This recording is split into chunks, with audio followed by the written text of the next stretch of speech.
Masarap mabuhay lalo na kung malaya sa anumang karamdaman. Ang kalusugan nga raw ang isa sa mga angkin nating yaman na dapat bantayan at pangalagaan. Kaya ito po ang panata namin, ang maging tulay ng impormasyon, serbisyo at inspirasyon.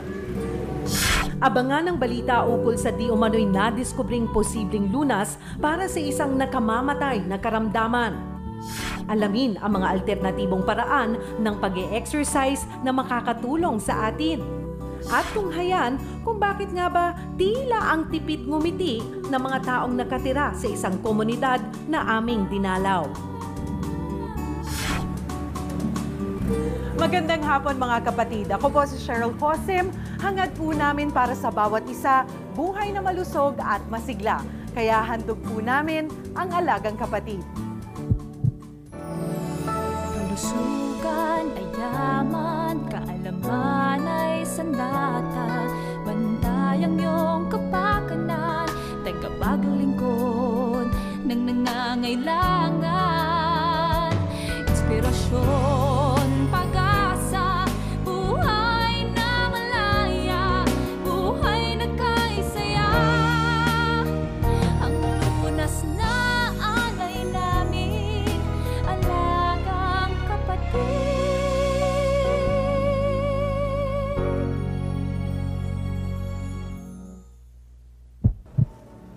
Kilala tayong mga Pinoy dahil sa magaganda nating ngiti. Isang araw ito sa mga panghalina sa mga turista. Pero makuha pa kaya nilang bumisita sa barangay na ito kung puro bungi at sirang mga ngipin ang sasalubong sa kanila? Isa itong problemang hindi natin dapat ngitian.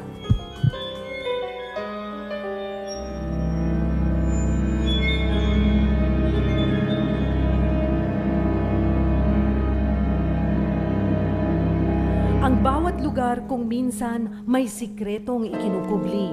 Ilan sa mga ito nakakatakot, samantalang ang iba'y nakakabagabag.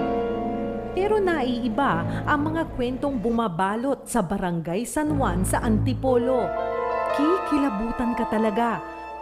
Ang lihim kasing itinatago ng bawat residente rito, pawang mga bulok at maiitim na mga ngipin. Kita nyo na?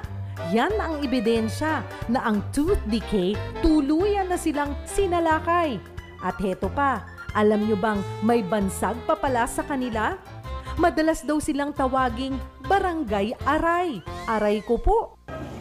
Tulad na lang ng pamilya Goyal, matindi pala ang mga ito dahil ni isa sa 10 miyembro nito walang nakaligtas sa animoy sumpa ng pagkabulok ng ngipin. Mapamatanda o kaya'y bulinggit, may mga ngiping sumasakit. At sa tuwing may mararamdamang kirot ang kanyang mag-iina, si Mang Obet lagi raw may hinahandang patok na paraan. Lalo na, hindi ka masakit. At di siya nagdalawang isip na ibahagi sa amin ang kanyang mga secret recipe na minana pa niya mula sa kanyang kanununuan. At ang una sa mga ito, tinatawag niyang Remedyo de Coco.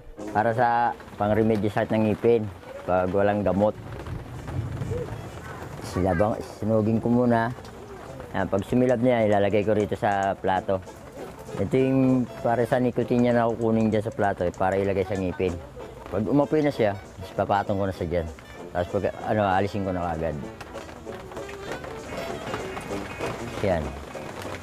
Ngayon, ito, ganun mo, salpak ng ngipin. At kung wala namang bao ng niyog, tanggal pa rin ang sakit sa bulak con garlic. Buti ng paginit eh. Magkakasya sa butas lang. Salpak mo rin. Ito naman, isasalpak din pa ganon. Ngayon, maramdaman mo rin ito, parang manghang siya. At kung kapos pa rin sa bawang ang huling alas ni Mang Obet, agua de sal. Kanawin. Tapos,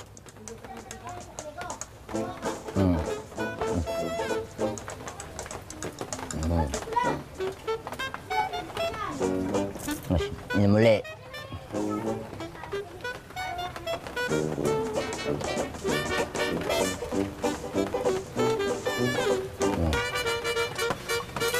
Ganun lang. Pero batid din naman nila Mang Obet na ang pansamantalang lunas nila ay hindi lubusang nakagagamot sa kanilang suliranin. Dahil gaya ng isang ngiping nasa loob ang sira, ang tunay na problema nilang mag-anak, malalim ang pinag-uugatan. Sa sipilyo pa nga lang, tagilid na. Ito na nga rin yung toothbrush namin eh. Oh. Nagsalo-salo na lang kami dyan. Ilan po ulit yan, anak? 8? 8. Ang sipilyo nila hindi pa madaragdagan kung hindi pa nagkaroon ng dental mission sa kanilang lugar noong nakaraang buwan. Pero pagkatapos noon, posibleng mauna pa nga raw maubos ang ngipin ng mag-anak bago pa sila magkaroon ng tigi-isang sipilyo. Ayon kay Aling Ami, masakit man daw marinig ang mga daing ng kanyang mga tsikiting, wala rin naman silang magawang mag-asawa kundi ang umasa sa mga libreng serbisyo sa ngipin at sa mga ipinagmamalaking seremonyas ni Mang Obet. Sa estado kasi ng kanilang pamumuhay, di nila magawang unahin pa ang magpaganda ng ngiti sa kalam ng sikmura. Masigla at masayahin ang mga anak ni Mang Obet at Aling Ami sa kabila ng kahirapang pinagdaraanan. Ang paminsa-minsang pagkirot ng ngipin, hindi mahahalata sa kanilang napakatatamis na mga ngiti. Di gaya ni Shara May na tila di na makakita ng dahilan para sumaya kahit konti. Nakilala namin siya sa may palengke sa Muñoz, Quezon City. 10 taong gulang pa lang si Shara May nang magsimulang tumubo ang cyst sa kanyang kaliwang panga. Akala niya ang bukol ay dulot lamang ng sumasakit at namamagang ngipin, kaya't idinaan na lamang ito sa pag-inom ng gamot. Lumaking kimi at mahiyain si Shara May dahil sa kanyang kondisyon, bagay na kailangan niyang labanan araw-araw, lalo pat bilang tindera, hinihingi ng kanyang trabahong makihalubilo siya sa maraming tao. Hindi pa rin daw nawawala ang kirot ng bukol sa kanyang panga, pero ang mas masakit daw para kay Shara May ay ang panghuhusga ng ibang tao sa kanyang itsura. Gusto ko matatanggal kasi marami pa ako pangarap na gano'n. Kasi mahirap kasi kuya pag magtrabaho ka na may bukol ka.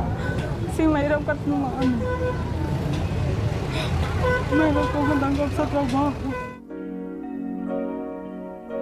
Si Shara May at ang pamilya Goyal ay ilan lamang sa mga Pilipinong napabayaan ang kalusugan ng kanilang mga ngipin at ngayoy dumaranas ng matinding sakit di lamang sa bibig, kundi pati na rin sa dibdib at upang maibalik ang mga tila nagtampo nilang mga ngiti, ang kailangan lang nila, alagang kapatid.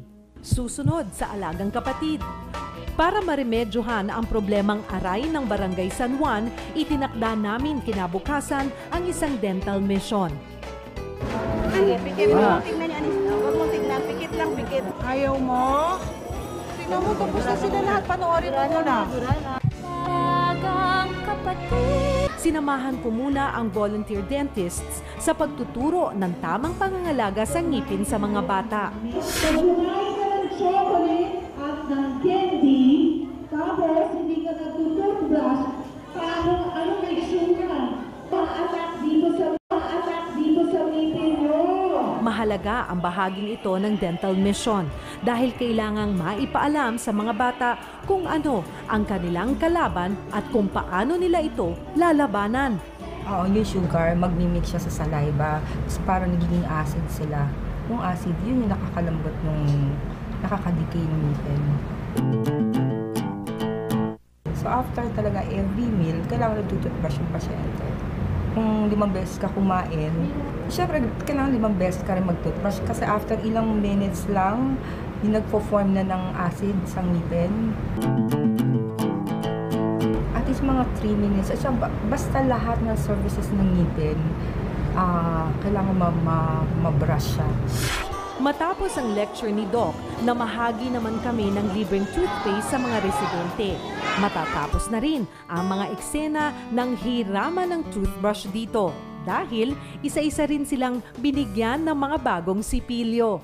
Kailangan isama ang dila kasi syempre nag-a-adhere din doon o dumidikit din yung mga bacteria sa dila. So kailangan tanggalin din yun. kailangan soft yung bristles niya. Enough lang na hindi madadamage yung gums, hindi magkakos ng bleeding. Ayon sa mga eksperto, may kinalaman din daw dito ang pagpapahalaga ng mga Pilipino sa pag-aalaga sa kanilang mga ngipin.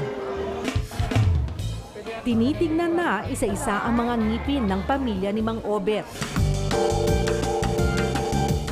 Wow, hindi pa kailangan bunutan. Yay!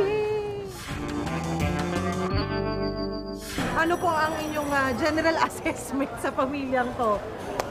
Eh, sa unang-una po talagang poor oral hygiene sila.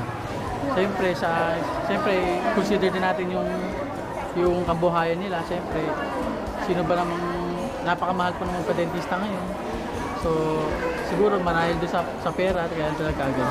General assessment namin, sharing bacteria sila. Kasi kaya sila lahat meron. Hindi din natin alam, maaring sharing toothbrush din sila. At matapos ang ilang minutong paghihintay, sumalang na rin ang pamilya Goyal sa bunutan. Matapos mabunutan ang unang miyembro ng pamilya Goyal, sunod-sunod nang natapos ang pagbunot kina Mang Obet, Aling Ami at sa iba pa nilang mga anak. Maliban na lang kay Kenny James. Pikit mo, tingnan niyo Anis. Huwag mong tingnan, pikit lang, pikit. Unang beses siyang mabubunutan, kaya naman pahirapan ang naging negosasyon sa kanya. Ayaw mo? Tingnan mo, tapos na sila lahat. Panoorin mo muna. Dito, sinubok ang pasensya ng mga dentista ng PDA. Sa tindi ng pag-ayaw ni Kenny James, pati tuloy ako, nagdalawang isip na. Talagang umiyak.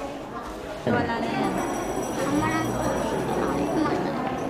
Dok, pag po mga ganitong klaseng mga pasyente, lalo na yung mga bata, of course, ayaw natin sila matroma. Hindi na po natin pinipilit. Depende. Kailangan Ibabalik na lang. Pasensya. Yung mga bata, madali naman. Pero hindi sumuko ang volunteer dentists. Slow lang natin. Pag sumakit ang ipin niya, hindi ko gagamutin. At matapos ang ilang minuto pa ng negosasyon at paglalambing, Tapos na, mag-ice cream na tayo. Ice cream. Kagatin mo na, kagatin mo. Kagat. Wala na. Ayaw mo nang sara yung bibig mo. marami sa ating mga kababayan ang umiiwan sa ganitong sitwasyon dahil na rin sa nagtitipid o sadyang takot sa dentista. Kaya naman, nagtitiis na lang sa mga alternatibong lunas. Pero ang payo pa rin ng mga eksperto, Hindi natatanggal yung cause, babalik at babalik pa rin yung sakit.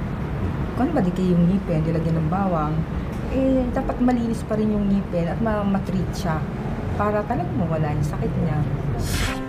bago matapos ang araw, dumating na rin ang isa sa aming inimbitahan sa dental mission na ito, si Shara May.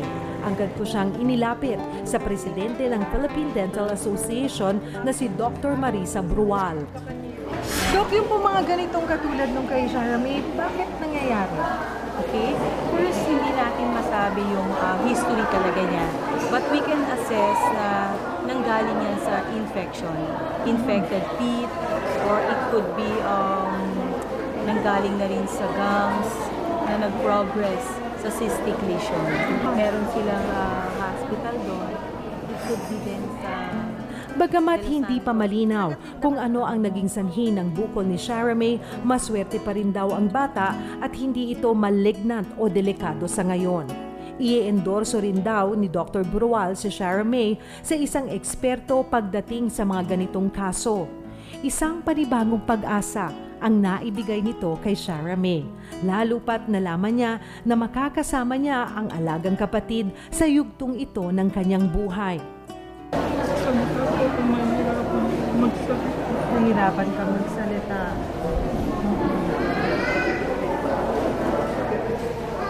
Sa susunod na pagkikita natin, siguro mga after ilang linggo, makapagsasalita ka na ng hanggang gusto mo.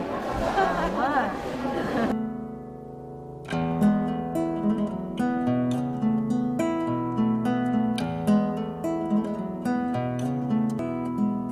Kaya ngayon, masasabi na nating natuldukan na ang makikirot nilang problema dahil tagumpay ang dental mission na ito sa Barangay San Juan. Ngayon, hindi lamang mga ngipin ang nalinis at naremedyohan, maging ang kanilang isip naliwanagan dahil ang matamis na ngiti di lamang larawan ng kagandahan, kundi patunay rin ng pagpapahalaga natin sa ating kalusugan. Dahil po sa pagkikipagtulungan ng Philippine Dental Association sa Alagang Kapatid, umabot po ng 300 residente dito sa Barangay San Juan, dito po sa Antipolo, ang naturuan at natulungan po natin ang tamang pangangalaga ng kanilang mga ngipin. Maraming salamat po sa inyong mainit na pagtanggap sa amin. Susunod sa Alagang Kapatid. Mag-e-exercise kami. Alam nyo bang kahit simpleng gawaing bahay, pwede ng pampaseksi at pampalusog? Alagang Kapatid. Alam nyo bang kahit simpleng gawaing bahay, pwede ng pampaseksi at pampalusog? Ang sikreto, sukatin lamang ang bawat gawain sa metabolic equivalent o MET-meter. Paano? Panoorin at sabayan ito. Maraming trabaho, walang panahon, magastos at nakakatamad. Ang mga Pinoy nga naman, sari-saring palusot, kanya-kanyang dahilan. Dahil kung exercise nga raw ang pag-uusapan, ang motto nila, busy ako. Ibahin ninyo raw ang pamilya Valdez dahil ang kanilang sikreto, alternatibong paraan ng pag-e-exercise. Posible nga ba ito?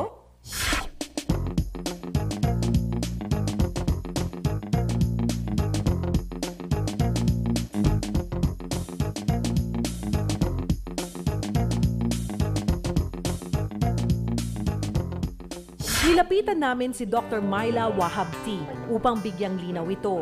Bilang isang physiatrist, isang espesyalista sa functional health o rehabilitation ng pisikal ng kalusugan. Ito raw ang ibig sabihin ng exercise. Well, when you say exercise kasi, there should be a deliberate intention to do physical or mental activity para to improve their strength o kaya to improve their strength o kaya to improve their endurance, to improve their overall function. So yun talaga yung sinasabi na exercise. Kung nakasanayan nating magbilang ng calories, ang sukatan naman ng physiatrists pagdating sa exercise at paggugol ng enerhiya ay ang tinatawag na metabolic equivalent o MET. Pag sinabi mo kasing MET, yan yung amount of oxygen na ginagamit ng katawan natin. So, kunwari, for 1 MET, we are consuming 3.5 ml of oxygen per kilo per minute. Sa madaling salita, gawing sukatan ang pawis kung gaano karaming METs ang nakokonsumo ng katawan. Kapag butil-butil na ang pawis, simula na yan ng tinatawag na moderate intensity physical activity at gumagamit ito ng 3 hanggang 6 na metabolic equivalent. At kapag tumatagaktak na ang iyong pawis, 6 pataas na ang metabolic equivalent nito at pasok na ito sa vigorous physical activity. Subukan nga natin ang exercise routine kuno ng Pamilya Valdez. Mag-e-exercise kami.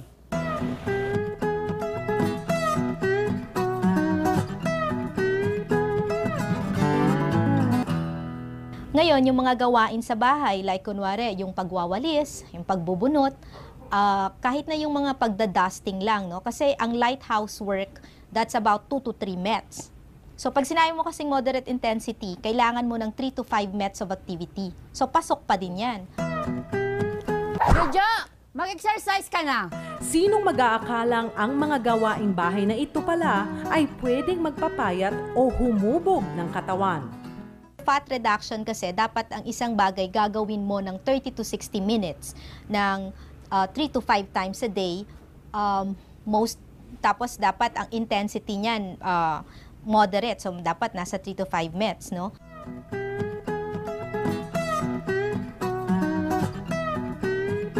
O diba? Hindi naman kailangang umaray pa ang inyong bulsa para lang magpaganda ng katawan. Kailangan lang maging innovative ka, Kasi kunwari, yung mga madalas tayo umiinom ng bottled water, bottled juice. So yan, pwedeng gawing dumbbell. So depende kung gaano kabigat mo ito gusto, pwede mong lagyan ng tubig. At kung gusto mong magpa-sexy, kailangan mo lang ng music.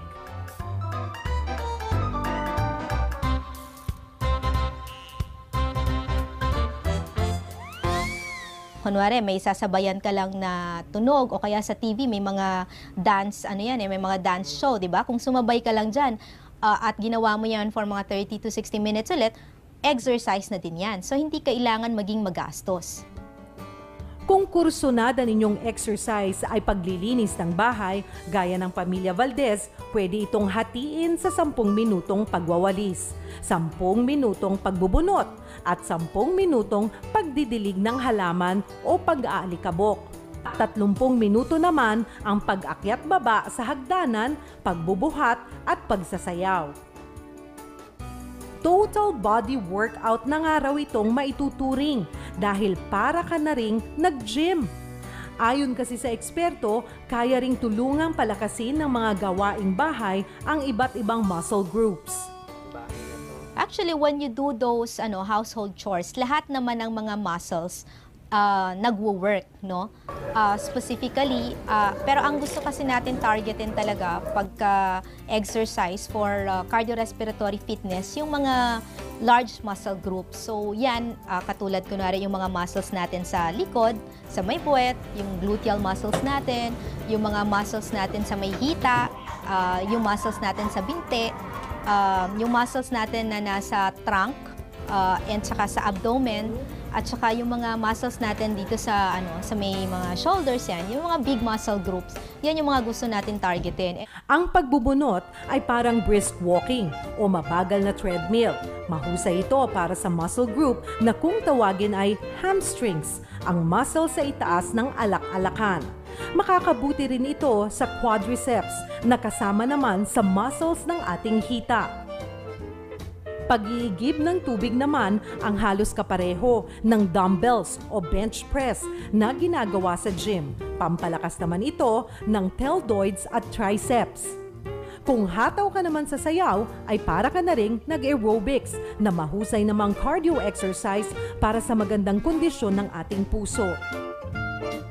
Bukod sa muscle development, alam nyo bang nakatutulong magpasaya ang exercise?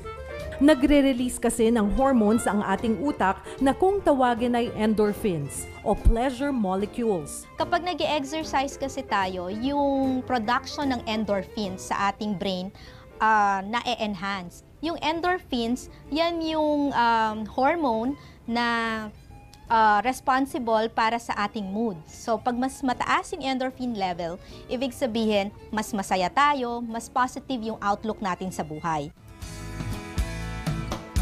Kaya magpaka-busy na rin kayo sa exercise. Igalaw-galaw ang katawan, yumugyog, para ang mga taba ay magsitunawan.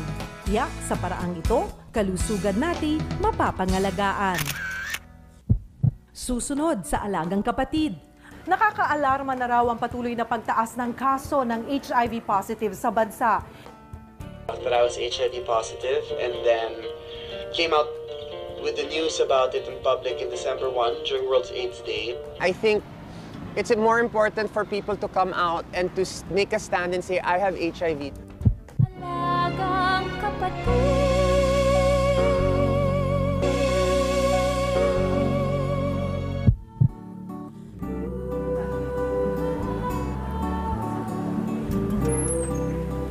Nakakaalarma na raw ang patuloy na pagtaas ng kaso ng HIV positive sa bansa. Ito ang karamdaman na hanggang ngayon wala pa ring lunas na natutuklasan. Pero isang balita ang maaaring makapagpabago sa kapalaran ng ating mga kapatid na pinahihirapan ng virus na ito.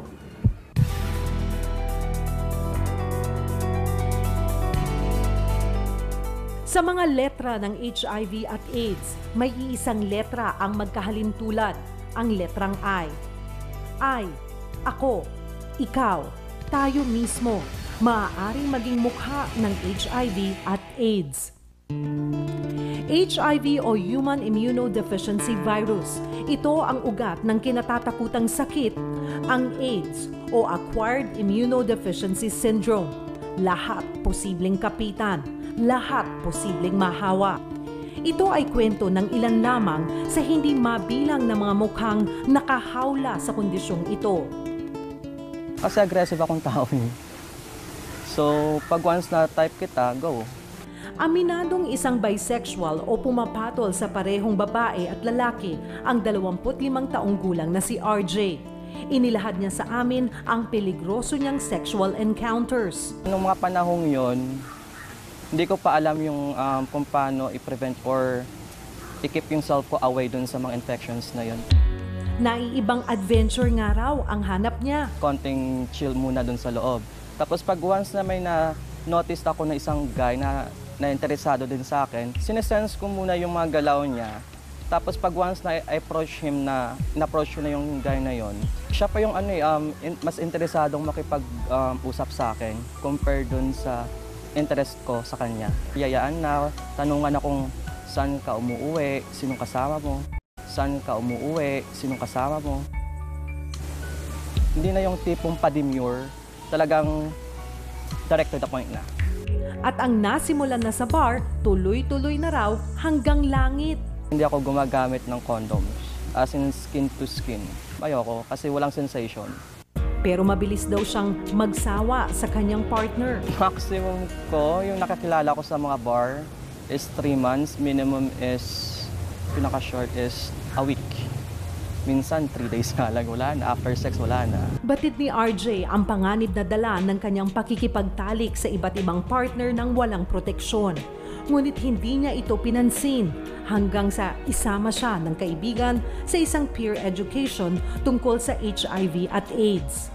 Last year lang yan noong December, every Saturday night, nagkakandak kami ng rapid test sa Malate. Lahat ng bars doon iniikot namin.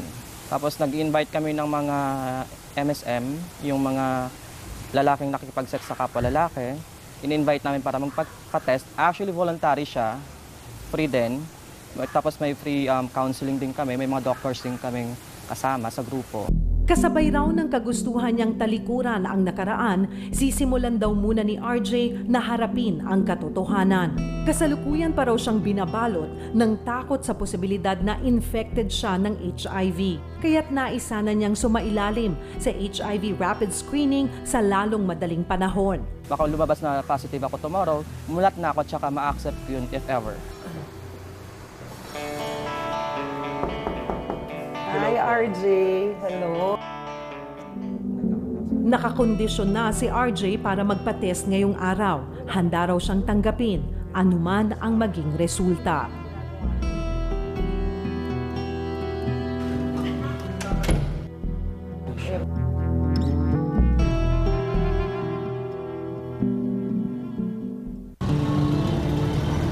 Upang bigyang linaw ang HIV infection at AIDS, sumangguni kami kay Dr. Edsel Salvana, kasalukuyang consultant ng Sagip HIV/AIDS Clinic. Ang HIV ay ang virus na nagkukos ng tinatawag na AIDS, Acquired Immune Deficiency Syndrome. Kakaiba sa mga ibang viruses dahil ang target ng HIV ay ang iyong immune system. In other words, yung resistensya mismo. So yung CD4 cell or yung T helper cell ng katawan natin, siya yung parang tinatawag na natin na pinaka-bossing ng immune system. So ang HIV, ina-attack niya yung generals ng resistensya sa ating katawan. Kaya ang nangyayari ay hindi yung HIV mismo yung papatay sa'yo, kung hindi, mga impeksyon. Nakukuha ang HIV sa 3 pamamaraan.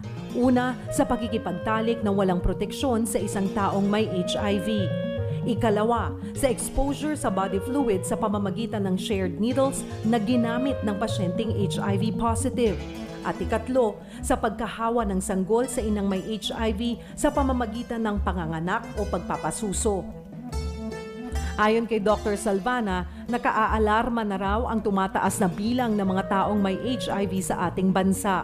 HIV in the Philippines is an epidemic, and the Department of Health concurs with this. Between 1996 and 2006, 10 taon bago tayo nagdoble ng number of cases. Pero between 2007 and 2009, 2 taon lang, At nagdoble na tayo ulit ng cases. And noong 2009, for the whole year of 2009, it was a record year. We had 835 cases total. Nito lamang Abril, naitala ng National Epidemiology Center ang 154 na mga bagong kaso ng HIV sa bansa. Ito na ang pinakamaraming kaso ng kumpirmadong may HIV sa loob lamang ng isang buwan. Kung magtutuloy-tuloy ito, papalo na sa humigit kumulang 1,500 ang bilang ng mga bagong kaso ng HIV bago magpasko. Ikinumpara din ni Dr. Salvana ang sitwasyon ng Pilipinas sa estado ng mga kaso ng HIV sa buong mundo. Between 2001 and 2008, the number of new HIV cases in the world dropped by 17%. For the same amount of time in the Philippines, 2001 to 2008, we went up by 334%. If you project that to the end of 2010, we would have gone up by more than 500. Pwedeng hawahan lahat ng tao, kaya babae, lalaki, bakla o straight, mga sanggol na napapanganak sa mga HIV-positive women, lahat po kayang hawaan.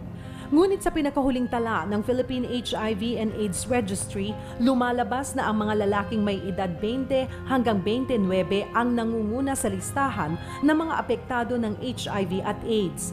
Halos 70% ng mga kaso, MSM o Men Having Sex with Men. Si Wango Galiaga, 28 anyos, nang umaming mayroon siyang HIV. It's not fair then naman to say na it's just the men who have sex with men. The ones who are prone to getting infected with HIV is anybody who undergoes risky behavior. Itinuturing na poster boy ng AIDS sa Pilipinas si Wango Galiaga ngayon.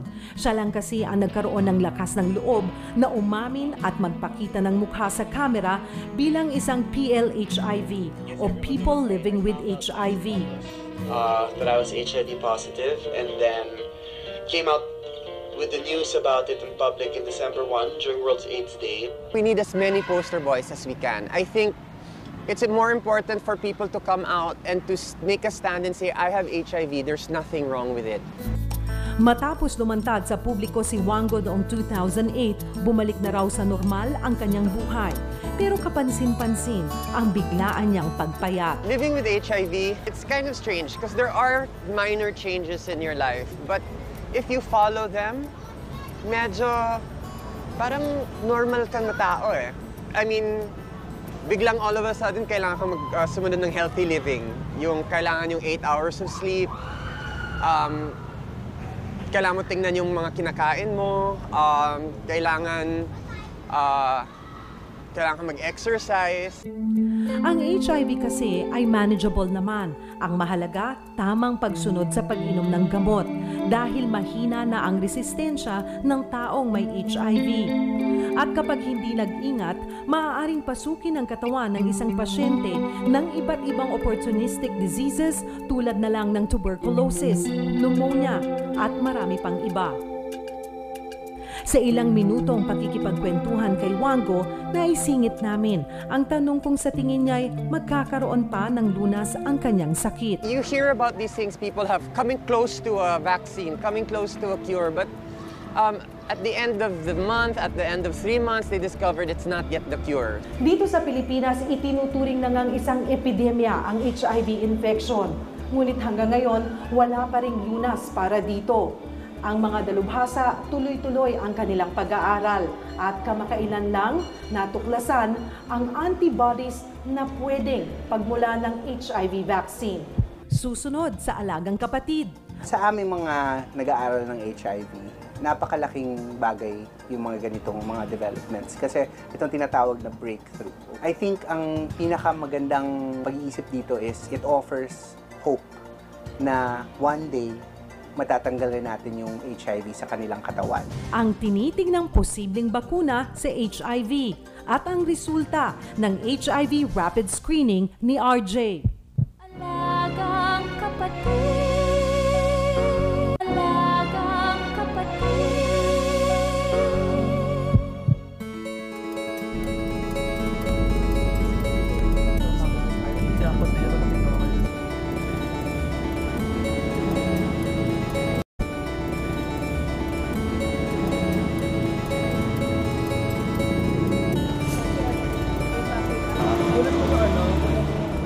Sinamahan namin si RJ dito sa Manila Social Hygiene Clinic, isa sa mga public clinic sa Metro Manila na nagsasagawa ng HIV rapid screening.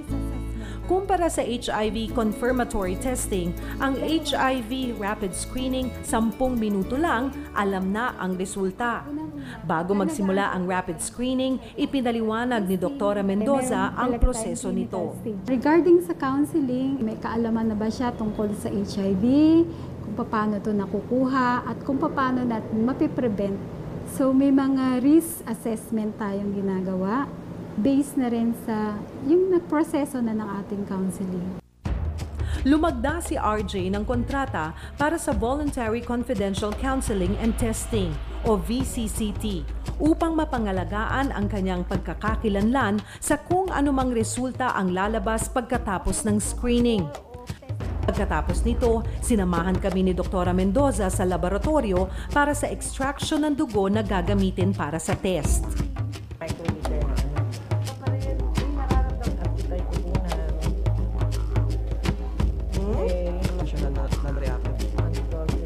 Ipinakita sa amin ng isang medtech ang proseso ng HIV rapid screening sa laboratorio. Apo, this is the rapid testing. Okay, ito po yung makukuha na natin yung resulta in 10 minutes. In, 5 to 15 minutes. 5 to 15 minutes. Sa sample na ito, negative ang pasyente sa dalawang HIV strains, ang HIV-1 at HIV-2. Ilang minuto lang, dumating na ang hinihintay na resulta. Si RJ, tila may daga na sa dibdib. Masaya si RJ sa resulta ng kanyang HIV rapid screening. Burado na raw ang takot niyang makapitan ng HIV infection. 99% accurate naman kasi ang resulta nito. Batid din niyang wala pang lunas na natutuklasan sa nakamamatay na sakit na AIDS. Ano yung pakiramdam na non-reactive yung resulta ng iyong test? Happy, tsaka parang nabunutan ako ng tinig sa lalamunan. Sa July-August 2010 report ng International AIDS Vaccine Initiative, lumalabas na mayroong nadiskubring mga antibody na lumalaban sa 91% ng HIV strains sa katawan ng isang pasyente. Parang isang kriminal yan na palit ng damit. Nag-change siya ng disguise. So yung ginagawa ng iyong katawan, gumagawa naman ng antibody. Pero by the time nakagawa ka ng antibody, nagpalit na ng damit yung hinahabol mo, hindi na siya marirecognize. Ang mga dalubhasa nakahanap ng antibodies na pumupuksa sa isang klase ng virus bago pa man ito mag-mutate o maging isang bagong virus o impeksyon. Maaari raw na bumilang pa ng 5 hanggang 10 taon bago magkaroon ng linaw ang bakuna laban sa HIV. Gayunpaman, masaya siyang ibalita ito sa ating mga kapatid. I think ang pinakamagandang pag-iisip dito is it offers hope na one day matatanggal natin yung HIV sa kanilang katawan. May mas malalang sakit pa raw ang AIDS na mas iniinda ng mga PLHIV o people living with HIV. Tinatawag nila itong stigma diskriminasyon. Dulot ng nakamamatay na sakit. Nakabase raw ito sa maling paniniwala ng mga tao tungkol sa HIV. Hindi rin dapat pangambahang magkaroon ng close contact sa isang may HIV dahil hindi naman ito nakakahawa sa pamamagitan ng laway o sa hangin. Asymptomatic din ang HIV infection. Ibig sabihin, hindi kinakikitaan ng sintomas ang pasyenteng meron nito. Ang Positive Action Foundation of the Philippines o PAFP, isang organisasyon na tumutulong sa paghilom ng mga sugat na dulot ng stigma. Dito namin nakilala ang kasalukuyang pangulo ng organisasyon at isa ring PLHIV, si Josh Formentera. Naisagawa ang Positive Action Foundation para matugunan ang pangangailangan ng ating mga Pilipino na ay na-infect with HIV and AIDS. No? Alam mo naman na malakas ang diskriminasyon at saka stigma. Para naman kaming matugunan yung mga kailangan nila without discrimination, PAFI is now receiving them and providing care and support, particular ng access to treatment, counseling, peer counseling. No? edukasyon ng pampubliko tungkol sa HIV and AIDS at saka mga karapatan po nila. Sa tulong ng mga volunteer educators at peer counselors, nagsasagawa ang PAFP ng one-on-one counseling hindi lamang sa mga PLHIV, kundi na rin sa mga taong nagdududa pa lamang kung may HIV nga sila. One of the cases ng yung takot ng tao. So ang ginawa naman namin to address the fear ng individual ay focus of discussion, sharing from other people, hearing from other, yung particular those who are living with HIV, hear their stories, para makita nila na ay ito pala. So the moment that they actually that's the time they would say like, I would like to have a voluntary test. May ginagawa kaming proseso na kami yung nagbibigay ng psychosocial support. Ibinibigay namin sa mga hospitals, sa mga treatment hubs, yung programa namin, particularly yung mga yung nabigyan namin ng informasyon na doon sila magpa-test. Ang solusyon daw sa stigma na dala ng HIV at AIDS, tamang kaalaman at pang-unawa. May long-term effect din Kasi when you look at behavior change, hindi lang basta, oy, mayroon ka na, wala ka na, may follow-up yan. Talagang hanggang maintindihan niya kabuuan na parang makukuha niya yung informasyon na yung tama, maibigay dun sa pamilya nila. Ganyan ang how to address yung stigma at saka discrimination.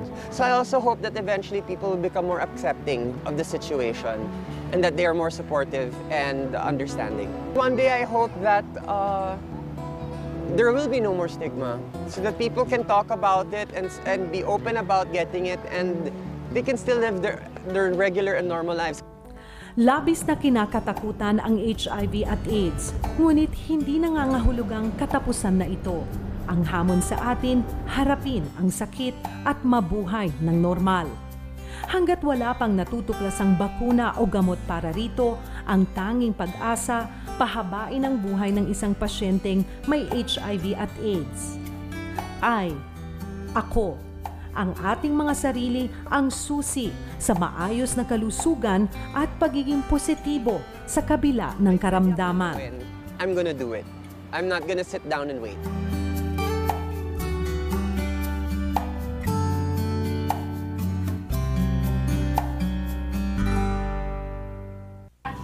Para po sa inyong mga suhestyon, katanungan o pangangailangang medikal, maaari po kayong sumulat sa amin dito sa Alagang Kapatid at susubukan po naming tugunan ito.